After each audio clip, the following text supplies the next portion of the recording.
చూస్తున్నారా? చూస్తున్నా. మీ favourite contestant ఎవరు? తనుజ గారు. ఎందుకండి? నాకు ఫస్ట్ ఆఫ్ ఆల్ మీకు సీరియల్ గుర్తుందా? బుద్ధమందరం అప్పట్లో చూడలేదు. అందులో చూసి ఇష్టం. అండ్ తర్వాత ఇలా బిగ్ బాస్ లో చూసి చాలా టైప్ ఆఫ్ ఇష్టమైన వాళ్ళు వచ్చారు అని చెప్పి అలా ఇష్టం అంతే. అలా గేమ్ లో ఆడుతున్నారు అంటారు. గేమ్ కూడా లైక్ గేమ్ నా ఫేస్ టు ఫేస్ చెప్పేసి గేమ్ ఆడుతుంది. అంటే ఇప్పుడు మామూలుగా చాలా మంది కూడా బిగ్ బాస్ కి మా టీవీ ముద్దు బిడ్డ అని అంటున్నారు, కావాలని సపోర్ట్ చేస్తున్నారు, అసలు గేమ్ ఎక్కువ ఆడట్లేదు అని అంటున్నారు.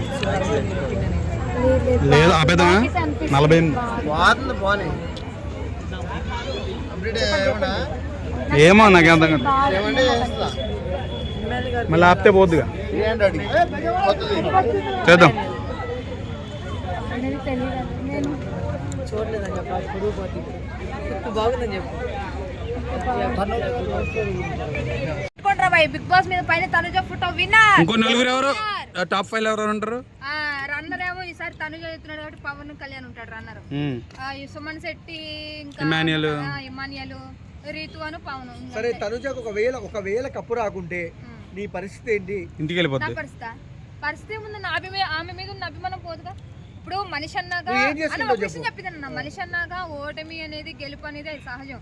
ఒకటి గెలవాలి, ఒకరు ఓడిపోవాలి అంతే అని చెప్పి నేను ఆమె మీద ఉన్న అభిమానం నేను చంపేసుకోను కదా. ప్రతి సినిమా హిట్ అవుతుంది కదా మనోడిది. పోయినా నా దృష్టిలో అనేది ఆమె విన్నర్ చేస్తా అంటావు. పక్కా ఉంటది. కృష్ణకాంత్ భార్గవ్ ఉంటది. ఎలా అనిపించింది రామ్ చరణ్ గారి? డిఫరెంట్ గా ఉంది సాంగ్ వచ్చేసి. నాకు బాగా అనిపించింది. బాగా అనిపించిందా? అంటే ఆయన డాన్స్ నచ్చిందా, సాంగ్ నచ్చిందా, లేకపోతే హీరోయిన్ గారు నచ్చారా? నాకు హీరోయిన్ బాగుంది అండ్ రామ్ చరణ్ గురించి చెప్పే అవసరం లేదనుకుంటా. డాన్స్ ఎలా అనిపించింది? కొత్తగా అనిపించిందా? డాన్స్ కూడా కొత్తగా అనిపించింది. కొత్తగా అనిపించింది. లుక్ ఎలా అనిపించింది అన్నది మీకులా ఉంది. లుక్స్ ఇంత మంది వచ్చారు నేను అడుగుతలేను. గొప్ప లుక్స్ ఎలా అనిపిస్తున్నాయి? రెడ్ టీవీ కొంచెం కింద పెడదాం. Like type of actually Ram Charan fans చాలా మంది ఉన్నారు. ఓకే పర్లేదు. నువ్వు భయపడకుండా సిగ్గుపడకుండా చెప్పాలి. భయం అని కాదు, ఇంతమంది వచ్చేసారు. అది నిన్ననే అయిపోయింది. స్టార్ట్ చేసే కానీ చెప్పట్లేదు రాదంట.